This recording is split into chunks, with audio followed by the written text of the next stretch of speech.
Hello, this is Ron Paul with your weekly update for August 9th.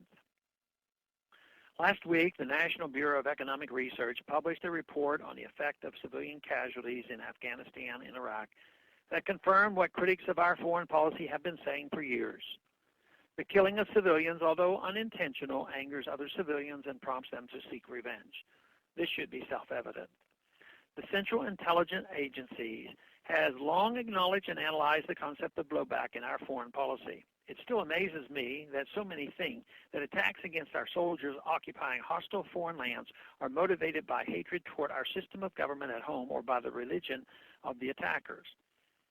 In fact, most of the anger toward us is rooted in reactions toward seeing their mothers, fathers, sisters, brothers, and other loved ones being killed by a foreign army.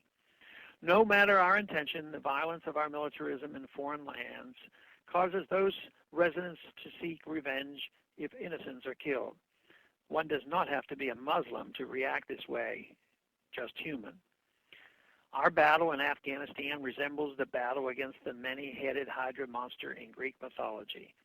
According to former General Stanley McChrystal's so-called insurgent math, for every insurgent killed, 10 more insurgents are created by the collateral damage to civilians. Every coalition attack leads to 6 retaliatory attacks against our troops within the following 6 weeks, according to the NBER report. These retaliatory attacks must then be acted on by our troops, leading to still more attacks, and so it goes. Violence begets more violence. Eventually, more and more Afghanis will view American troops with hostility and seek revenge for the death of a loved one. Meanwhile, we are bleeding ourselves dry militarily and economically. Some say if we leave, the Taliban will be strengthened.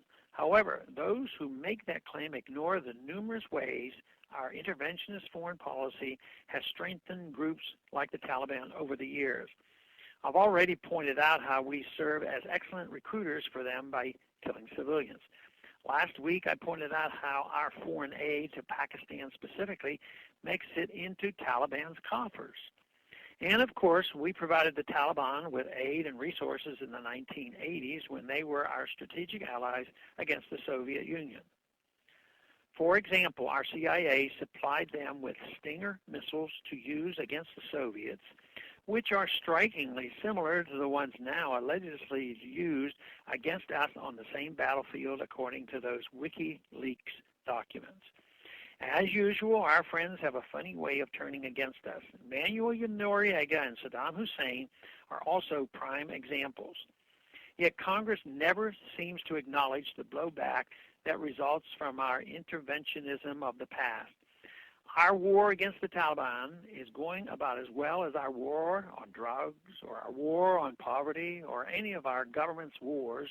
They all tend to create more of the thing they purport to eradicate, thereby dodging any excuse to draw down and come to an end. It is hard to imagine even winning anything this way. We have done enough damage in Afghanistan, both to the Afghan people and to ourselves.